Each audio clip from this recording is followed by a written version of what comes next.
আমার যত গুনাহ আছে মাফ করে দাও রমজানে, দুঃখ ব্যথা ভুলিয়ে দাও এই না মাহে রমজানে। আমার যত গুনাহ আছে মাফ করে দাও রমজানে, দুঃখ ব্যথা ভুলিয়ে দাও রহমতের রমজানে।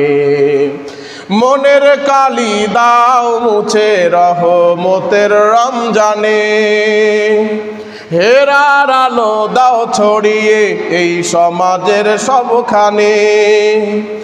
মনের আলো দাও খুলে রহমতের রমজানে, হেরার আলো দাও ছড়িয়ে এই সমাজের সবখানে।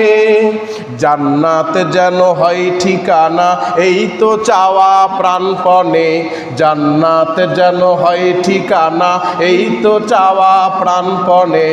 দুঃখ ব্যথা ভুলিয়ে দাও রহমতের রমজানে, আমার যত গুনাহ আছে মাফ করে দাও রমজানে, দুঃখ ব্যথা ভুলিয়ে দাও এই না মাহে রমজানে। আমার যত গুনাহ আছে মাফ করে দাও রমজানে, দুঃখ ব্যথা ভুলিয়ে দাও এই না মাহে রমজানে।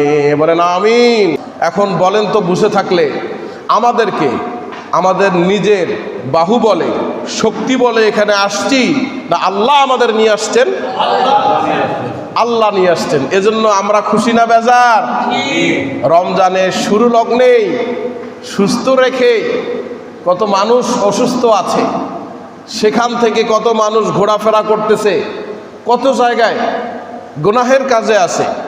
এই সমস্ত খারাপ কাজ থেকে আল্লাহ বিরত রেখে আল্লাহর ঘর মসজিদে আমাদেরকে নিয়ে আসলেন। এটা আল্লাহ পাক রব্বুল আলামিনের একটা বিশাল কবুলিয়ত, ঠিক কি না? আল্লাহর একটা পছন্দ। আল্লাহ যাকে পছন্দ করেন তাকে দিয়েই নেক কাজ করেন। এজন্য আমরা কণ্ঠ উজাড় করে একবার বলি না আলহামদুলিল্লাহ। আল্লাহ যে পছন্দ করলে ভালো কাজে নিয়ে আসেন, আল্লাহকে ডাকলে যে আল্লাহ কত খুশি হয় আপনাদের খেদমতে। আল্লাহ পাক রব্বুল আলামিনের জমিনের মধ্যে আল্লাহ রসুলের পরে একজন সুন্দর নবী ছিলেন। কি নাম বলেন তো? আল্লাহ রসুল সবচাইতে সুন্দর আল্লাহর মাখলুকাতের মধ্যে। আল্লাহর মাখলুকাতের মধ্যে সবচাইতে সুন্দর কে? আল্লাহর রসুল জনাবি মুহাম্মদুর রাসূলুল্লাহ সাল্লাল্লাহু আলাইহি ওয়াসাল্লাম। তারপরে